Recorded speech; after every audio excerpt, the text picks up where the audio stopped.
Happy collecting, everybody, and welcome back to Stars of the Diamond. My name is Rhett, and today we're going to be doing another vintage baseball card set feature. The set we're going to be featuring today is one of my all-time favorite sets, and it's called the E254 or 254 Colgan's chip set. Now, these small round cards are roughly the size of a silver dollar, and they were distributed in small little tins with gum. And I actually have two of the tins right here. So these cards were produced and distributed in these small round tins. And you can kind of see the actual cards themselves, would fit right at the base of that. And inside, you would have a little tiny little paper spacer, and under that was the card at the base there. And amazingly, I actually even still have a piece of the gum. And there's not enough money in the world to get me to try to eat this thing. But that is an actual piece, probably, I would guess, of the two flavors. Violet, I imagine. It has kind of a reddish tint to it, but it could be mint. I'll never find out. But anyways, that's the mode of distribution for the cards. And before I get too far into it, this series dates from 1909 to 1911. And these cards, the back of them actually say Stars of the Diamond. And that's actually where I got the name for my business, my company, this website, everything. And it's advertising the violet and mint chips. Now these cards, in total, there were almost 300 different cards and variations distributed. And they were distributed over a number of years, and they actually date to the same time period as the much more popular and much more collected square-cornered T206 set. Now the T206 set has tons of fans. This set features all portrait shots, and I really enjoy it because it features sort of a lot of Carl Horner portraits. Some of the same portrait cards that are in the T206 set, like the Honus Wagner and the Ty Cobb, are featured in the same images in this set, obviously much smaller and round. So from 1909 to 1911, they would produce this set, and many of the cards can be featured in variations. And this is how I have my cards stored, is in an album. But this player here, for example, Bill Abstein, can be found with either Pittsburgh, or he would later go on to the minor league team in Jersey City. So as you can kind of see, there's two different versions of him. Let's slide these back in so they don't get lost. Anyways, we can kind of go through here some of the bigger players as we get to them. The set is fun because there's a lot of variation in the difficulty of these. And to my knowledge, there's only maybe been one or two complete master sets ever produced. And even as recently as within the last 5 or 10 years, new cards have come to light. So who knows? There may even be some other cards that exist that we just don't know about yet. So it's one of those exciting avenues of the card collecting world. But some of the rarest cards in this set aren't necessarily the best players. And conversely, some of the best players are some of the most common cards in the set. So for example, the Honus Wagner in this set and the Ty Cobb are both extremely common. Obviously, they were making more cards of the more popular players. And so, for example, here's a card of Home Run Baker.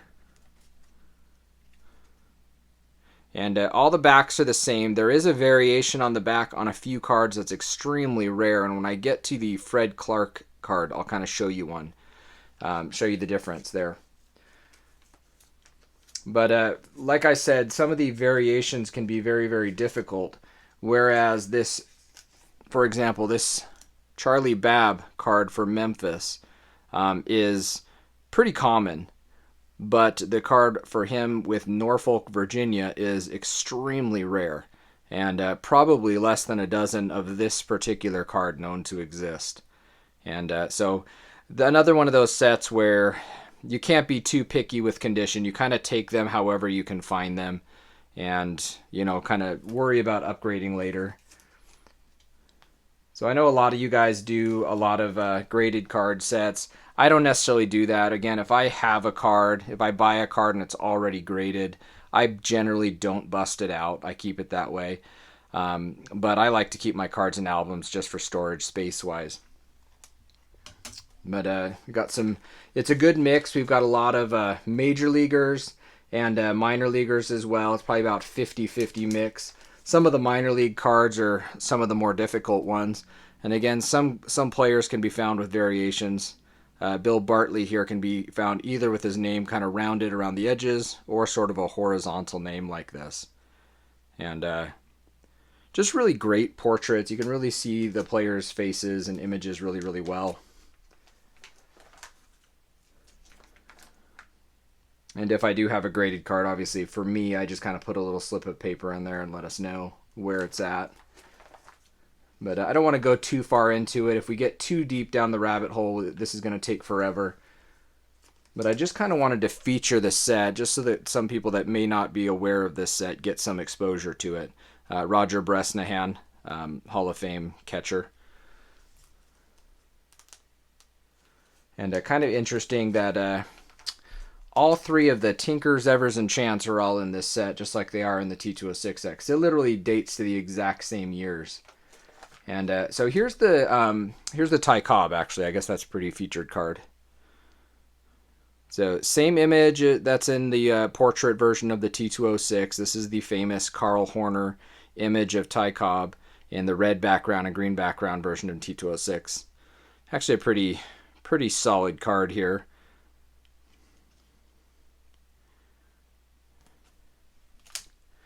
But again, I said that there was a variation on the back. So Fred Clark, manager of the Pittsburgh team, he was the manager of Honus Wagner with Pittsburgh. And he can be found in two versions.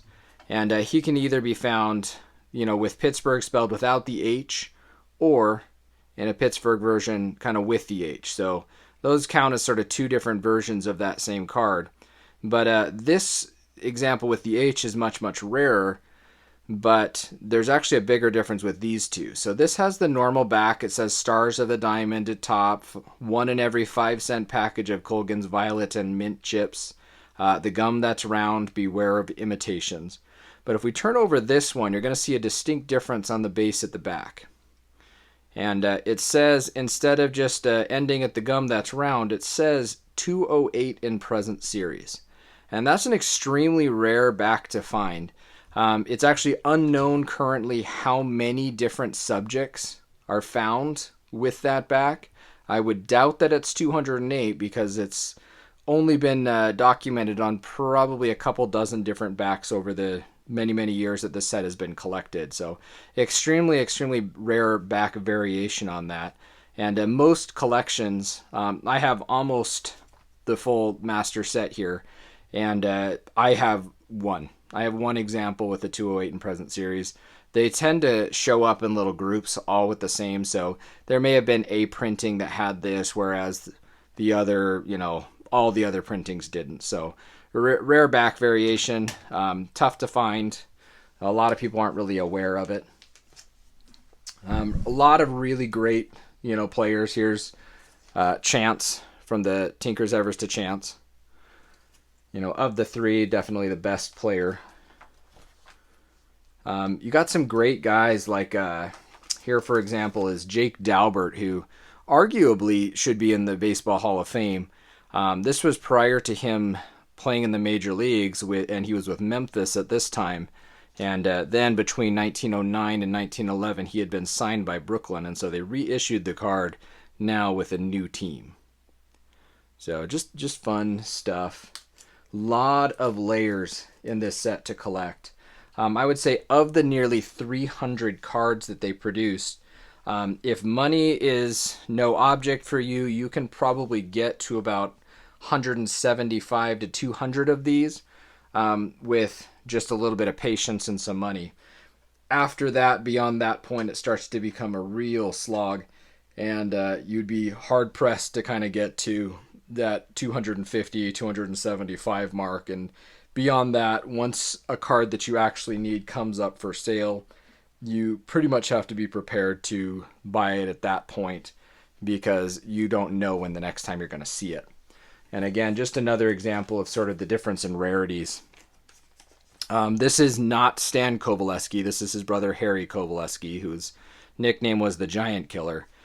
And he was originally with Cincinnati, and that card is, you know, kind of on the medium difficulty range. It's not one of the easiest cards, but the one for him with Chattanooga is among the probably 20 to 30 rarest cards in this set. So just a variation. So, you know, a card that has kind of creasing, you know, similar to this Chattanooga one. Had it not been this card, just an average player, probably doesn't set you back too much. Really, you know, $25 to $50, you can pick up a lot of the common players in this set. But when you're looking at, say, one of these Chattanooga cards, I mean, you're probably looking at several $100 plus just for, you know, a somewhat common or unknown player. So some people don't enjoy that aspect. I personally love that. I like finding the different rarities and everything like that. Gabby Cravath is in here. So I'm just going to kind of go through here. Again, I don't want to spend too much time, you know, with each of these. But there's Jack Dunn. He was with Baltimore. He kind of was one of the guys instrumental in finding and signing Babe Ruth several years after this. But here's Evers, you know, Tinkers Evers to Chance.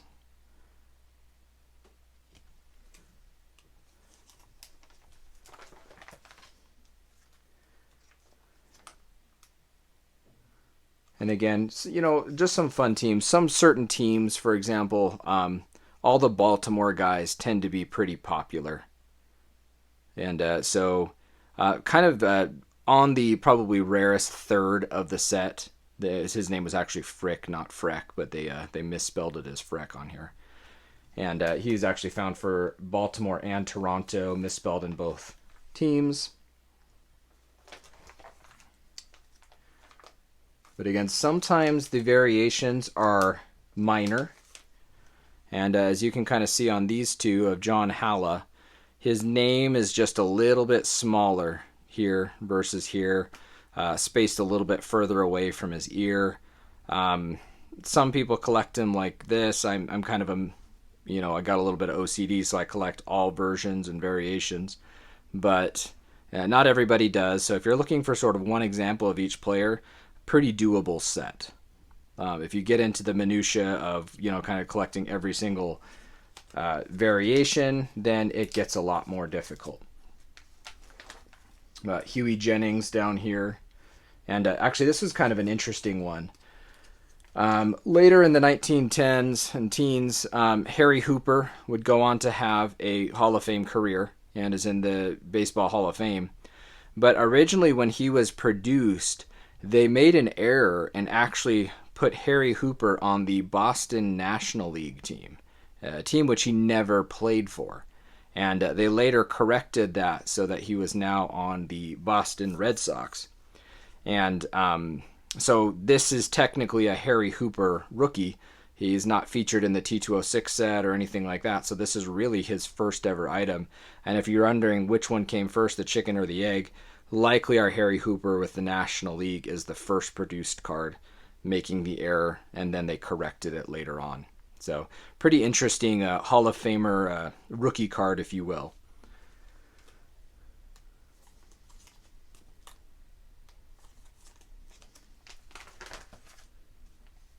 But again, a fun mix of major leaguers and minor leaguers. Some guys giving you some serious attitude. Don't know if I'd want to mess with that guy too much. Rare card too. And the Colgan's Chip Company was located in Louisville. So highly represented in this set are the players for, I guess, the home team Louisville Colonels. So a lot of players for Louisville. Not an accident that they did that. And some of these guys were obviously at the beginning of their career, some at the end. You've got some one or two that I'll kind of get to in a little bit. This is probably one of the more interesting and valuable cards in the set. I can't seem to get it out.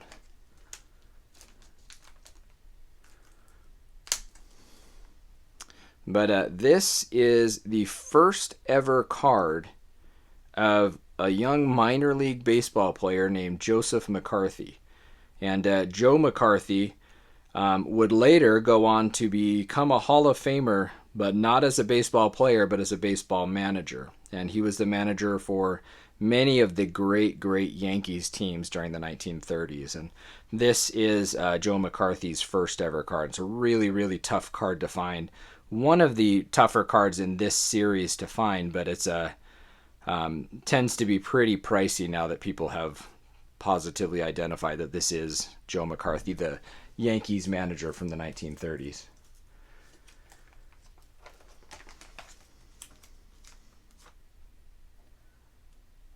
And some errors.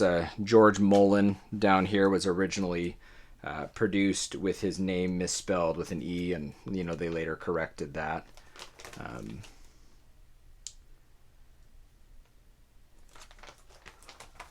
So again, more of the Louisville players. And in some cases, there are minor variations within kind of the size of the head. And sometimes you have to get out a ruler to actually find those. So I don't know how realistic that is for a lot of people to necessarily search for. But interesting, Ollie Pickering, longtime major leaguer and everything. Mainly just kind of pointing this one out because he was actually produced on 3 different cards with 3 separate teams. So he had kind of changed teams twice.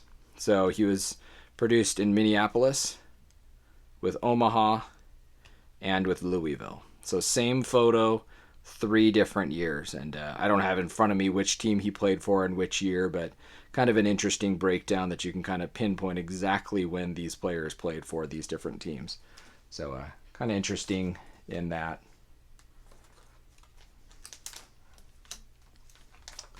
And again, probably 30 to 40 different players with the Louisville team. And there's an interesting variation, and I'll show you that at the end of a particular player. But they originally had switched 2 names, both players for Nashville, and they produced the wrong name on the front at first and then corrected it. And one of the somewhat legendary rarities in this set is a guy named Tully Sparks, who had kind of ended his major league career right about this time. So he was originally produced with Philadelphia and later produced on this card with Richmond, Virginia.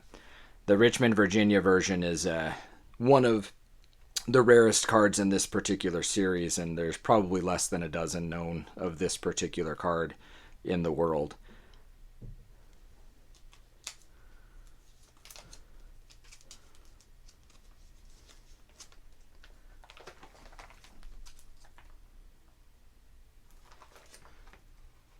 So you got some guys that played for some kind of unusual teams. So Bob Unglob was here for Lincoln, Nebraska. This is a pretty rare team. And I'm kind of putting my hands behind the card so that it focuses a little bit better on the actual card itself. But he was also had played for Washington previously, and he has a card here for the Washington Senators.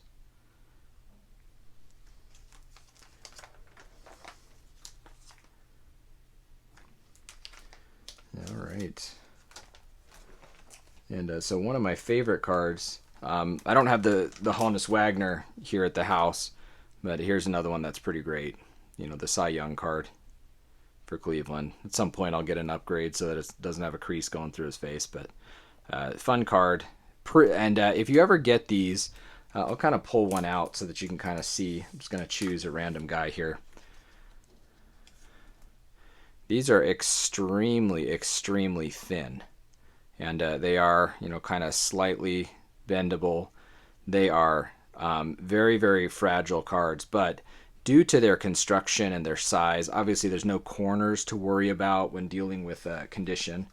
So they can be found often in pretty good shape, even though that the actual cardboard itself is not particularly well suited for a lot of wear.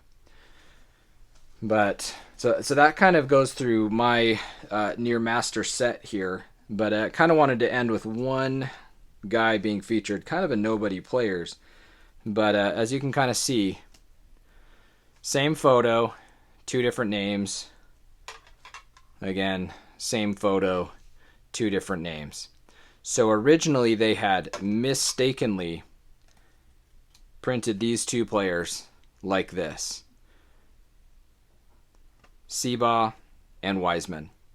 Now, this is Wiseman and that is COBB. So what they would do is they would later remake the cards, and the corrected versions, in my opinion, are probably a little bit easier, tougher to find. But these are the two corrected versions. Now they've correctly identified the two players. But, fun ones. Guys from the Southern League tend to be tougher, and they also tend to bring a pretty good price when they do come up for sale. There's a lot of guys that sort of collect these. A lot of these same players in the Southern League set tend to be in that T210 Old Mill set. But one of the toughest of all the Hall of Famers in this set, there's one particular guy that seems to be the rarest. Although Rube Waddell can be found with 3 different teams. So he can be found with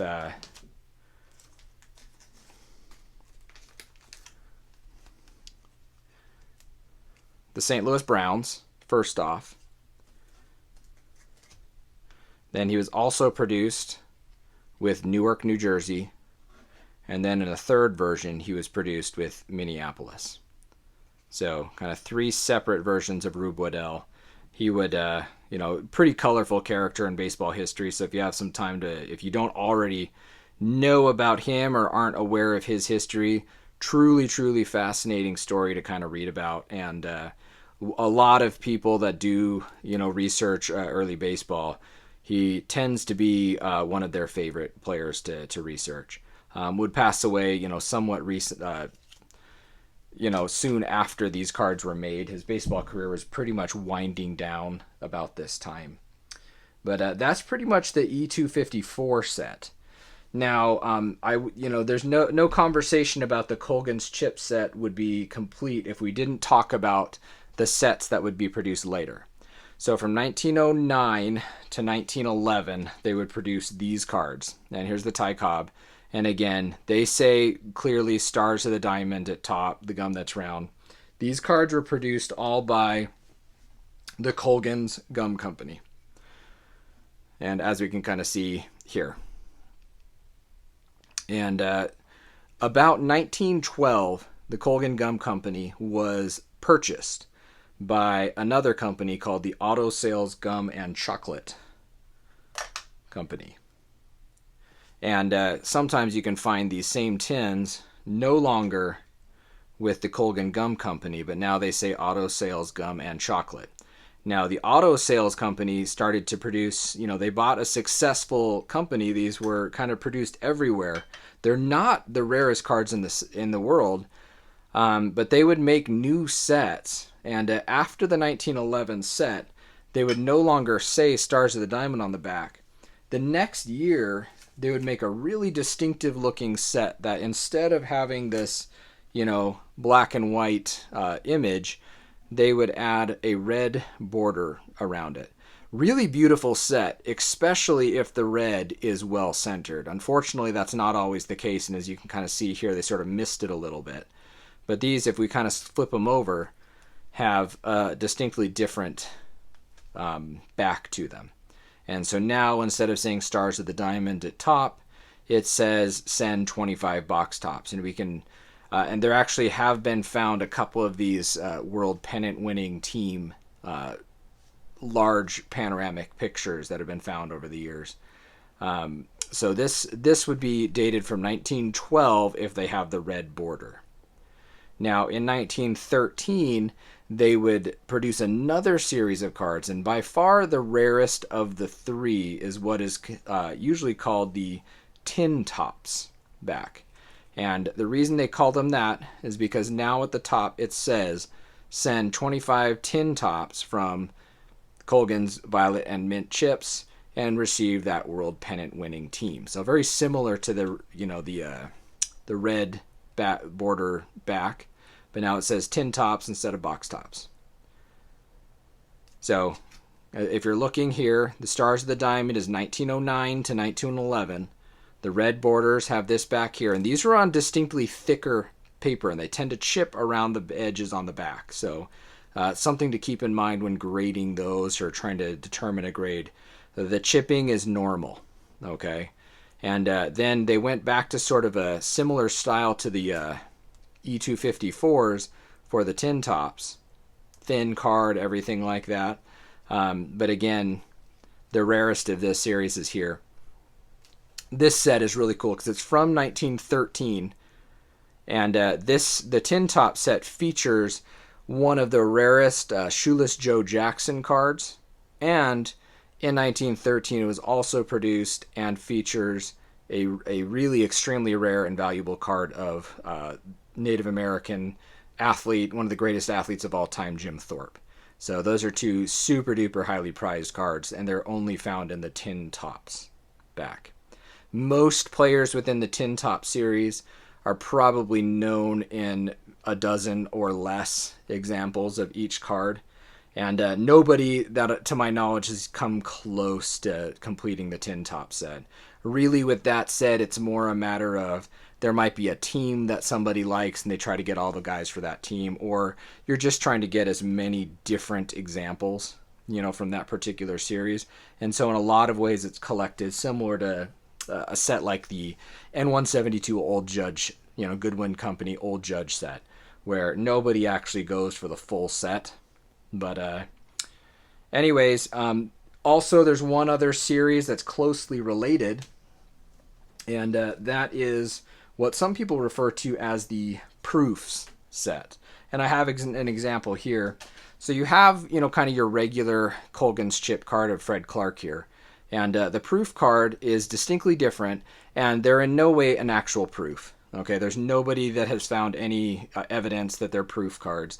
But since they're kind of square, and you can kind of see that somebody has taken an actual Colgan's chip and cut away the back and made it in, added the team and the player's name underneath their head.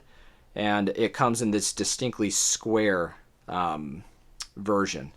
And in my opinion, there's no evidence that these were produced by Colgan's. And I don't think they probably were. They were probably produced by some other outfit, possibly capitalizing on the popularity of the Colgan's cards.